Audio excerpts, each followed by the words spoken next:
Hello everyone. In this tutorial, we're now going to start to turn away from understanding the qualitative aspects of reactions in aqueous solution, and we're going to start to think about how to describe quantitatively what's going on in these reactions. And if we're going to do that, we're going to have to find a way to express the amount of substance of interest per volume of solution that we use to introduce into the reaction system. So if we're looking to find or express the amount of substance per unit of solution, or sometimes it's expressed in unit of solvent, then really we're talking about the concentration of the solution. Now, there are many ways to express concentration. There are percentage-based systems. There's also parts per million or parts per billion for those solutions that are very low in concentration. But the most practical system of measurement for concentration when we're trying to incorporate stoichiometry calculations when we're dealing with reactions in aqueous solution would be molarity. Now, units of molarity are found by taking the moles of the solute, where solute refers to the substance of interest that we actually are dissolving in solution. So this is the solute, all right, and we're going to divide that by the volume of solution expressed in units of liters. So molarity is moles of solute per liters of solution. Now, the reason for that is that typically we always have a pretty good idea of the volume of solution that we've introduced into a reaction vessel, or if we're trying to prepare a solution, we usually have a firm idea of how much we would like to prepare to run an experiment, and so the volume is almost always known.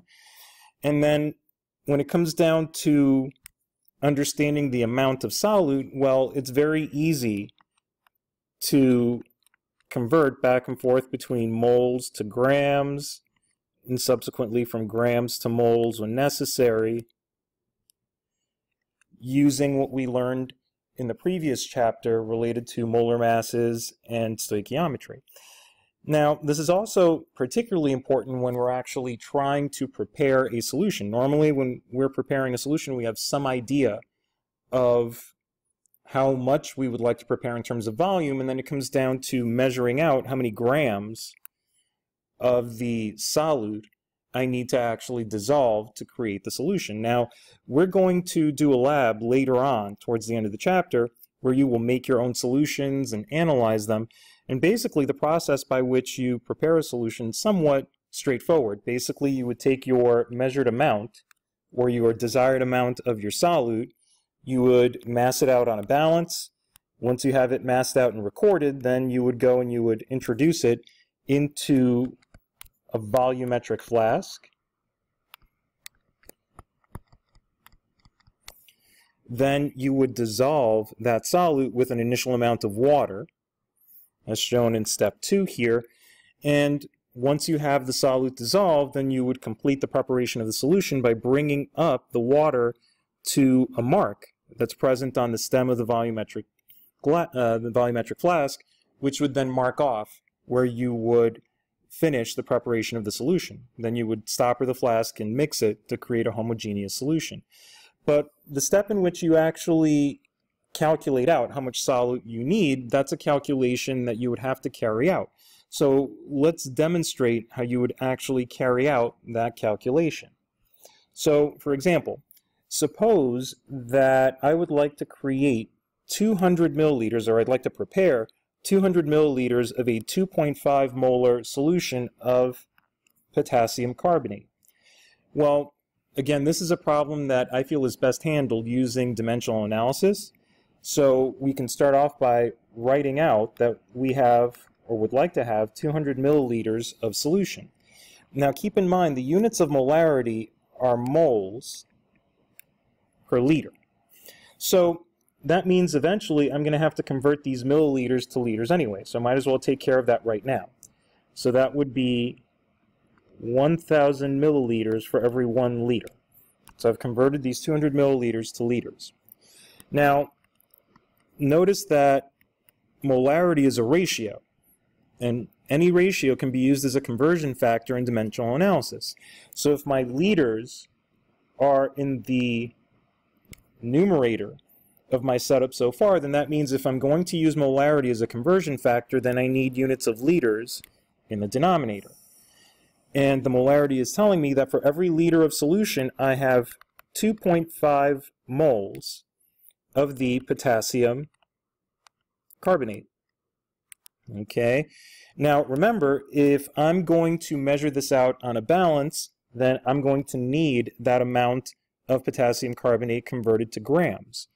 And so I would then go and convert moles of potassium carbonate to grams of potassium carbonate. And if I consult the periodic table and find the molar mass of potassium carbonate, it ends up being 138.2 grams of potassium carbonate. That cancels out my mole units. And if I do this math, then I should be able to figure out how many grams of potassium carbonate I would need to create the solution. So if I do the dimensional analysis, so that would be 200 times 1 times 2.5 times 138.2 divide by 1,000, then I would end up getting 69.1 grams of potassium carbonate. So that means I would mass out 69.1 grams of the potassium carbonate on a balance. Then I would transfer that potassium carbonate into the flask. I would add an initial amount of water, dissolve the potassium carbonate, and then ultimately I would go and add water to the mark, stopper, and mix, and I would have the solution that I needed. Okay? Now, just to give us a little bit more practice using molarity as a conversion factor, let's do another one of these problems. Now I'm being asked how many liters of 4 molar solution can be made using 100 grams of lithium bromide. So basically here, they're trying to figure out, okay, if I want a 4 molar concentration and I have 100 grams of lithium bromide that I can use, then how much in terms of volume of solution can I prepare? Well, once again, we're going to take the same approach. Let's write the given information. So that's 100 grams of lithium bromide. Now, once again, I'm given the molarity. And again, the units of molarity are moles per liter. So that pretty much tells me that I'm going to have to convert these grams to moles if I'm eventually going to use the molarity as a conversion factor. So I would go and find the molar mass of lithium bromide. That would be 86.84 grams of lithium bromide per 1 mole of lithium bromide.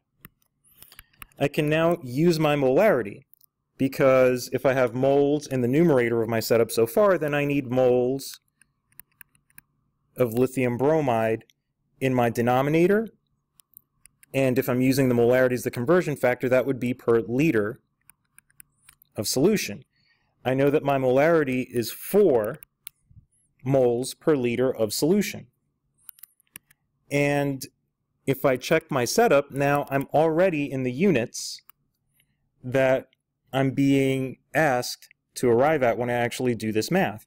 So I would take the 100, that's multiplied by 1 twice, but that's just 100, divide by 86.84, divide by 4, and if I do that math, I get 0.29 liters of solution, or 290 milliliters of solution.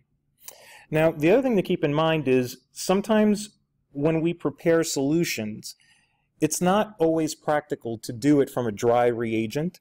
Sometimes it's more efficient if I go and prepare a more concentrated solution, which we call a stock solution, and then dilute that stock solution. And what I mean by dilute is take a small amount of that stock solution, like in this picture, I'm going to withdraw 25 milliliters of this solution, and I'm going to go and place it into a separate flask.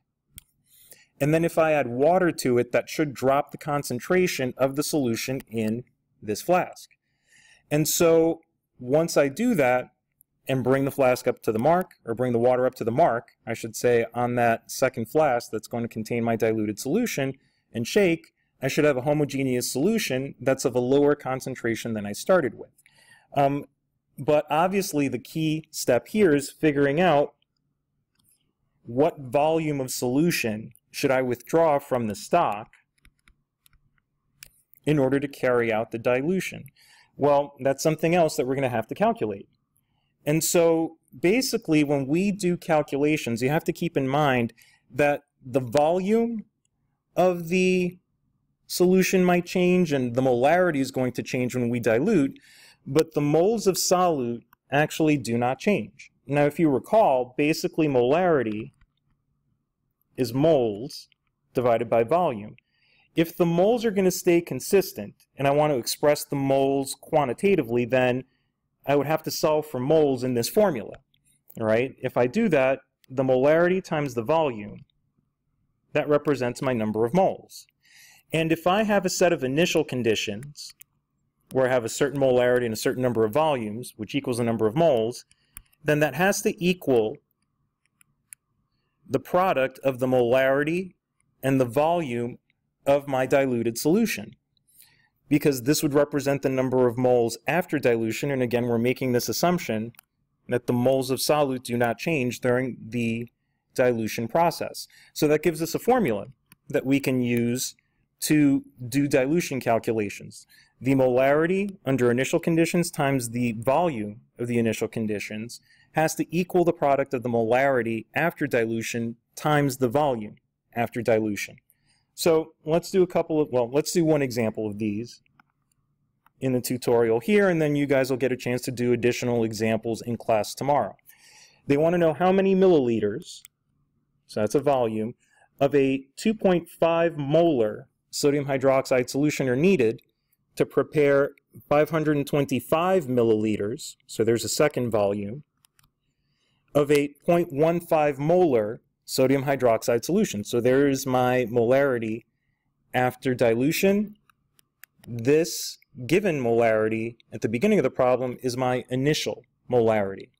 So if I think of my formula, M1V1 is equal to M2 times V2, then what I'm solving for is V1.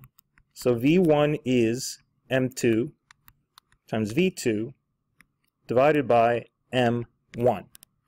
If I plug in, that would be 0.150 molar times V2, which is 525 milliliters. I'm going to divide through by my initial molarity, which was 2.50 molar. Now, my units cancel. My answer is going to be in milliliters as I expect, but take a good look at your math. Remember, when we do a dilution, remember that we're going to take a smaller volume than what's present in my initial prepared solution to carry out the dilution. So basically here, if I'm figuring out how much volume I need of this more concentrated solution to create this diluted solution, then this volume must be smaller than the volume of solution that I'm looking to prepare. And if we take a look at the math, particularly if we take a look at this ratio of molarities, notice that that's going to lead to a number that's smaller than 525, which is what I should be expecting. Now, when I go ahead and do the math, I end up with a volume of 31.5 milliliters. So that means if I want to dilute this 2.5 molar solution of sodium hydroxide, and I want to create 525 milliliters of a 0.15 molar solution, I take 31.5 milliliters of that original solution, put it into the flask that's going to contain the diluted solution, and dilute that solution to a final volume of 525 milliliters. So again, we'll discuss this further in class tomorrow. Please try the follow-up assignment. If you have questions, email. Speak to me in class tomorrow as well. As you need assistance, I'll be around to go ahead and check in with each of you and see how you guys are doing with this topic. I'll see you in class. Have a good night.